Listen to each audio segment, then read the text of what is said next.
ہر قسم کے شرعی، روحانی اور جسمانی مسائل اور وظائف کے لیے دارالعمل یوٹیوب چینل سبسکرائب کیجیے اور بیل آئیکن بھی پریس کریں تاکہ ہر ویڈیو آپ تک بآسانی پہنچ سکے۔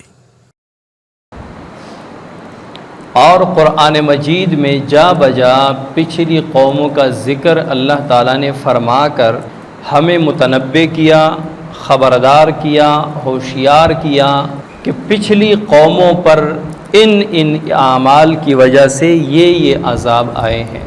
اب بھی وہی اللہ ہے، اب بھی اللہ کے پاس وہی قدرت ہے، اب بھی اللہ تعالیٰ ان اعمال پر پکڑ سکتے ہیں، اب بھی وہی عذاب اتر سکتے ہیں۔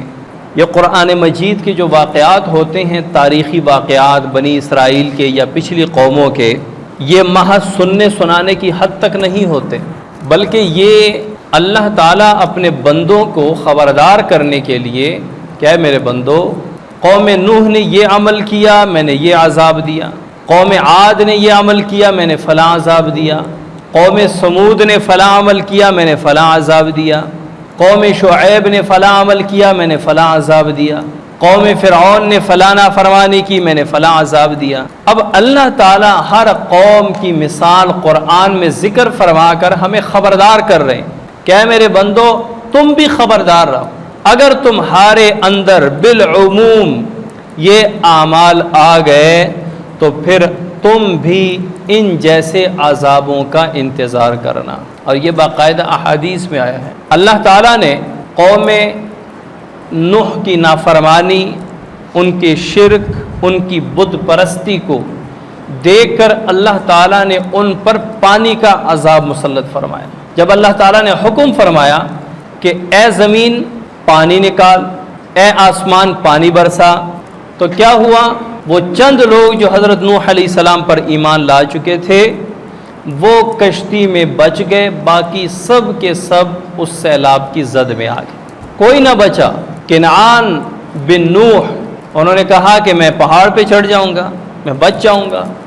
نوح علیہ السلام نے فرمایا کہ آج جسے اللہ بچائے بچا لے، آج کوئی نہیں بچے گا۔ تو نوح علیہ السلام کی قوم پر سیلاب کا عذاب آئے اور سب کو بہا کر لے گئے سوائے ان چند لوگوں کے جو ایمان لا چکے تھے۔ قوم عاد کی مثال دی اللہ تعالیٰ نے۔ قوم عاد جب نافرمانی میں بہت آگے نکل چکے، ظلم و بربریت میں آگے نکل چکے، تو اللہ تعالیٰ نے اس ہوا کو ان کے لیے عذاب بنا کر بھیج دی۔ اب ان پر طوفان آ گیا، قوم عاد پر بریح صرصر۔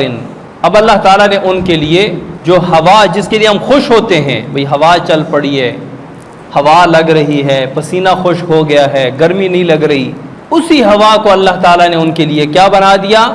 عذاب بنا دیا۔ اب قوم نوح پر پانی عذاب بن کے آیا، قوم عاد پر ہوا عذاب بن کے آیا۔ قوم سمود جو اپنے آپ کو اتنے طاقتور اور مضبوط سمجھتے تھے، جو کہتے تھے کہ زمین پر ہم سے بھی کوئی طاقتور ہے، ہم سے بھی کوئی مضبوط ہے، اللہ تعالیٰ نے کیا کیا؟ اللہ تعالیٰ نے ان کے اکڑ کو توڑنے کے لیے عذاب کیا دیا؟ ایک چیخ فرشتے نے ماری، ان سب کی جانیں نکل گئی، کلیجے پھٹ گئے۔ کس بات پر؟ ان کی نافرمانی پر۔ ایک چیخ ماری فرشتے اور زلزلہ آیا، وہ سب کے سب فنا ہو گئے۔ اب قوم سمود پر جو عذاب آیا وہ چیخ اور زلزلے کا عذاب آیا۔ قوم شعیب، حضرت شعیب علیہ السلام کی قوم جو اپنے آپ کو بڑا کاروباری بزنس مین سمجھتے تھے، بزنس مائنڈڈ لوگ تھے، لیکن جب اللہ تعالیٰ نے عذاب کا ارادہ فرمایا تو ان پر شدید گرمی آئی۔ وہ گرمی سے جب بہت تنگ ہو گئے تو اللہ تعالیٰ نے بادل دکھا دی۔ گرمی میں جب ہم بادل دیکھتے ہیں خوش ہوتے ہیں، خصوصاً جب رمضان میں ہم بادل دیکھتے ہیں تو بڑے خوش ہوتے ہیں، موسم ٹھنڈا ہو جائے گا، بارش برسے گی۔ تو جب اللہ تعالیٰ نے بادل ان پر اکٹھے فرمائے، وہ خوش ہوئے کہ بادل آ گئے، موسم ٹھنڈا ہوگا، گرمی کا زور ٹوٹ جائے گا۔ اللہ تعالیٰ نے بادلوں سے بجائے پانی کے آگ برسا دی۔ تو قوم شعیب پر اللہ تعالیٰ نے آگ کی بارش برسائی۔ اللہ تعالیٰ نے شعیب علیہ السلام کے لیے بادل کو عذاب بنا دیا۔ حضرت لوط علیہ السلام جب وہ اپنی نافرمانی میں اتنے آگے بڑھ گئے کہ پیغمبر وقت کو معاف نہیں کیا، تو اللہ تعالیٰ نے ان کو بستیوں سمیت اتنا اوپر اٹھایا کہ آسمان کے فرشتوں نے ان کے مرغوں کی آوازیں اذانیں سن لی۔ دوبارہ اللہ تعالیٰ نے اون دے منہ زمین پر پٹخ دی۔ یہ اللہ تعالیٰ نے حضرت لوط علیہ السلام کی قوم کو عذاب دیا۔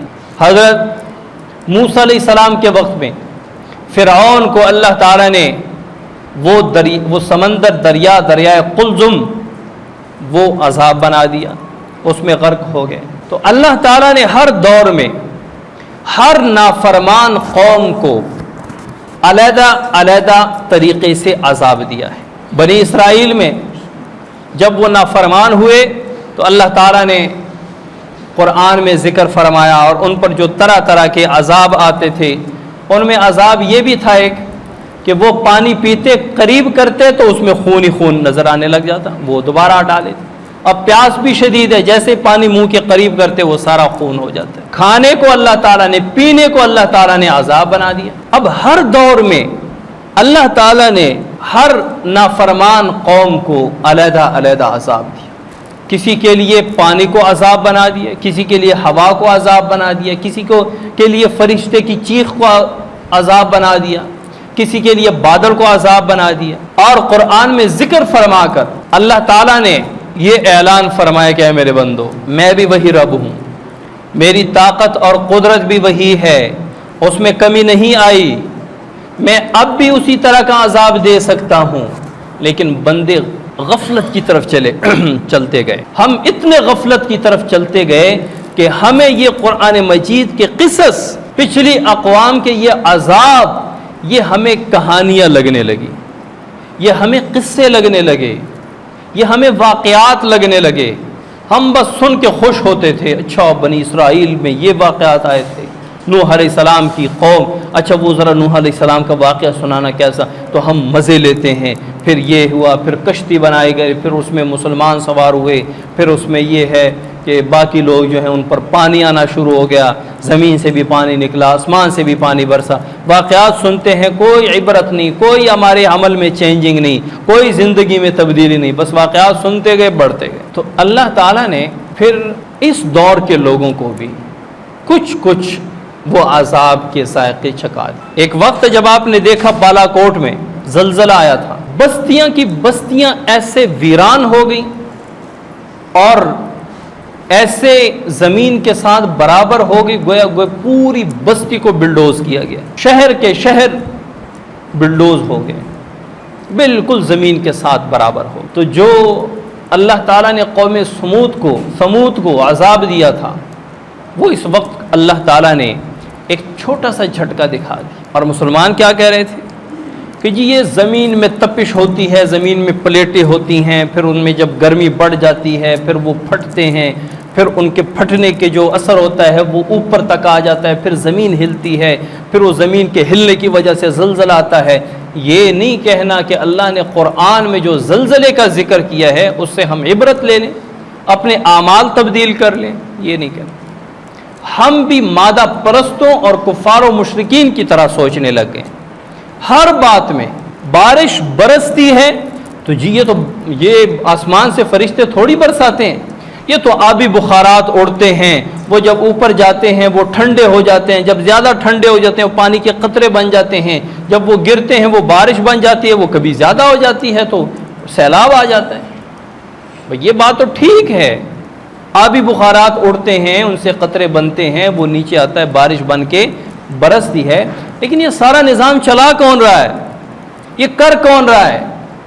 اس بارش کو رحمت کون بنا رہا ہے اور زحمت کون بنا رہا ہے؟ ایک ہی بارش کو ہمارے لیے فائدہ اور عذاب کون بنا رہا ہے؟ وہ تو اللہ کی ذات۔ اب جو عذاب حضرت نوح علیہ السلام کی قوم پہ آیا تھا، آپ خود جا کے دیکھ لیں، بلوچستان، جنوبی پنجاب، کونسا، یہ جو مقامات ہیں، ان میں لوگوں کی یہ حالت ہوئی پڑی ہے کہ ان کے گھر تو مکمل ڈوب چکے ہیں، ان کے گھر مکمل ڈوب چکے ہیں، تا حد نگاہ جہاں تک ان کی نظر جاتی ہے پانی ہی پانی کھڑا ہے، نہ روڈ کا پتہ چل رہا، نہ نشیب و فراز کا پتہ چل رہا، نہ یہ پتہ چل رہا کہ ہم نے نکلنا کس طرف سے ہے، راستہ کہاں ٹھیک ہے۔ بند ٹھیک ہے ٹوٹ گیا ہے کوئی پتہ نہیں، بے سر و سامانی کے عالم میں لوگ پڑے ہوئے ہیں۔